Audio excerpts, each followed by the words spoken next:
आप सभी को मेरा नमस्कार। मैं प्राइस बालियान आप सभी का धरोहर न्यूज के इस स्पेशल बुलेटिन में स्वागत करता हूं। आइए वर्तमान समय में देश भर में हो रही कृषि जगत से जुड़ी हुई मुख्य घटनाओं पर प्रकाश डालते हैं। हम लोग राष्ट्रीय स्तर की खबरों से शुरुआत करेंगे। राष्ट्रीय स्तर पर एक बड़ी खबर हमारे पास है। BIRC 2025 किसानों को वैश्विक आपूर्ति श्रृंखला से जोड़ेगा, जो विकसित भारत 2047 की दिशा में एक बड़ा कदम होने जा रहा है। आइए इसके विषय में विस्तार से जानते हैं। आगामी भारत अंतर्राष्ट्रीय चावल सम्मेलन 2025 विकसित भारत 2047 की दिशा में एक महत्वपूर्ण मील का पत्थर साबित होगा और किसानों के हितों की आपूर्ति में महत्वपूर्ण भूमिका निभाएगा। भारतीय चावल निर्यातक महासंघ IREF के अनुसार 30 और 31 अक्टूबर 2025 को नई दिल्ली के भारत महामंडप में आयोजित होने वाले इस विशाल आयोजन में देश भर के लगभग 5000 किसान एक साथ आएंगे। भारतीय चावल निर्यातक महासंघ के राष्ट्रीय अध्यक्ष प्रेम गर्ग जी ने कहा कि BIRC 2025 में किसानों को, शोधकर्ताओं, निर्यातकों, मिल मालिकों, विदेशी खरीदारों, स्टार्टअप्स और नीति निर्माताओं के साथ सीधे बातचीत का अवसर प्रदान किया जाएगा, जिससे संपूर्ण वैश्विक आपूर्ति श्रृंखला के साथ एक अनूठी और अपनी तरह का विशेष जुड़ाव संभव होगा। आइए अगली खबर की ओर बढ़ते हैं। अगली खबर हमारे पास है बिहार से जुड़ी हुई। राष्ट्रीय मखाना बोर्ड का जो गठन हुआ है, बिहार के केंद्र सरकार ने राष्ट्रीय मखाना बोर्ड उद्योग को बढ़ावा देने के लिए एक राष्ट्रीय मखाना बोर्ड का गठन किया है, जिसके लिए 100 करोड़ का बजट आवंटित किया गया है। क्योंकि भारत का लगभग 90% मखाना बिहार के मिथिलांचल क्षेत्र में उगाया जाता है, इसलिए इस कदम से राज्य में मखाना किसानों को काफी लाभ होने की उम्मीद है। बोर्ड का उद्देश्य उन्नत प्रसंस्करण, विपणन और निर्यात के बुनियादी ढांचों को बढ़ावा देना है। इसके अलावा बिहार कृषि समाचार से जुड़े हुए कुछ और पहलुओं पर हम लोग नजर डालते हैं। पशुपालन को बढ़ावा देने के विशेष उद्देश्य से समस्तीपुरा में भैंस पालन से संबंधित सकारात्मक समाचारों पर चर्चा हुई। खासकर नीली रावी और मुर्रा नस्ल की भैंस से 3500 लीटर तक दूध उत्पादन करने की क्षमता पर प्रकाश डाला गया, जिससे किसानों की आय में वृद्धि हुई। कृषि विभाग ने 2025-26 के लिए कृषि यंत्रों पर सब्सिडी देने के लिए बुकिंग शुरू कर दी है। पूरे बिहार के अंदर किसान सब्सिडी के लिए आवेदन कर रहे हैं, जिससे उन्हें कृषि उपकरण खरीदने में मदद मिलेगी और पैदावार में वृद्धि होगी। 26 अक्टूबर को बिहार में राजनीतिक परिदृश्य में चुनावी चर्चाओं का माहौल था। बिहार के किसान भी आने वाले चुनावों से अपनी उम्मीदें लगाए हुए हैं, जिसमें कृषि क्षेत्र से संबंधित वादे मुख्य तौर पर चर्चाओं का विषय रहे हैं।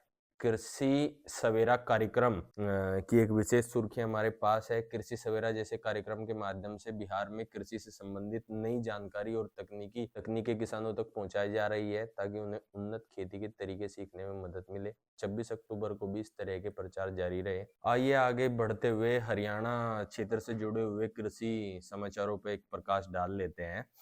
हरियाणा में किसानों को धान, बाजरा और कपास की न्यूनतम समर्थन मूल्य पर खरीद न होने से भारी नुकसान हो रहा है। किसान अपनी उपज को बाजार में काफी कम कीमतों पर बेचने को मजबूर है। सरकार ने हर दाना खरीदने का वादा किया था, लेकिन वह पूरा नहीं हुआ।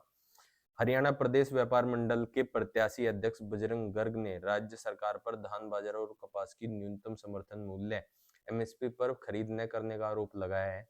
उन्होंने कहा कि इस वजह से किसान अपनी उपज को औने पौने दामों पर बेचने को मजबूर है। गर्ग ने यह बात व्यापारी प्रतिनिधियों की एक बैठक में कही।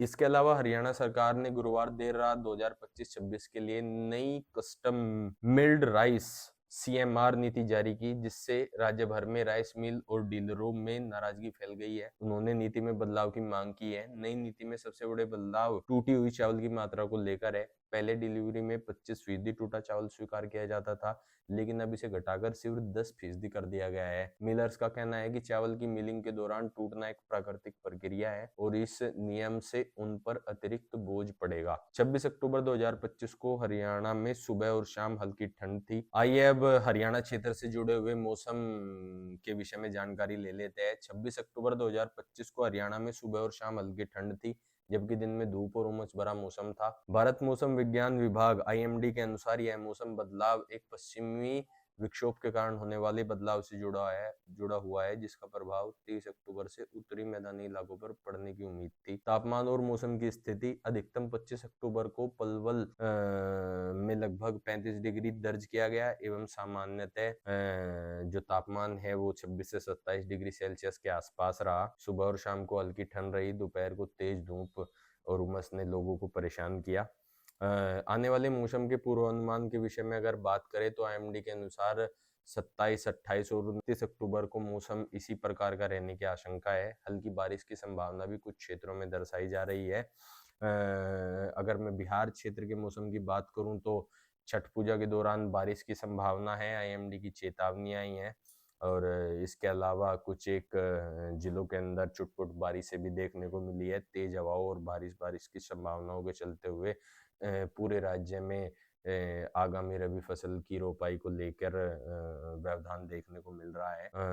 पटना मौसम विज्ञान केंद्र के अनुसार दक्षिण पूर्वी बंगाल की खाड़ी और अंडमान सागर क्षेत्र में बना कम दबाव क्षेत्र अब गहरे दाब में बदल गया है। यह सिस्टम 27 अक्टूबर तक चक्रवाती तूफान का रूप ले सकता है और 28 अक्टूबर की शाम या रात तक आंध्र प्रदेश के काकीनाडा और मछलीपट्टनम तटों से टकराने की संभावना है। आइए आगे बढ़ते हुए कृषि अनुसंधान के क्षेत्र से जुड़े हुए कुछ अपडेट्स ले लेते हैं। 26 अक्टूबर 2025 को डॉक्टर एल जाट, सचिव DARE और महानिदेशक ICR ने हरियाणा के हिसार स्थित ICR national research centre on equipment का दौरा किया। वैज्ञानिकों और तकनीकी स्टाफ से बातचीत के दौरान डॉक्टर जाट ने संस्थान के शोधकर्ताओं से घोड़े, खच्चरों और गधों के स्वास्थ्य प्रबंधन, प्रजनन तकनीक और रोग नियंत्रण पर चल रहे शोध कार्यों की समीक्षा की। किसानों से सीधा संवाद किया। इसके अलावा विकसित भारत 2047 की दिशा में योगदान के विषय में चर्चा करते हुए उन्होंने विशेष तकनीकों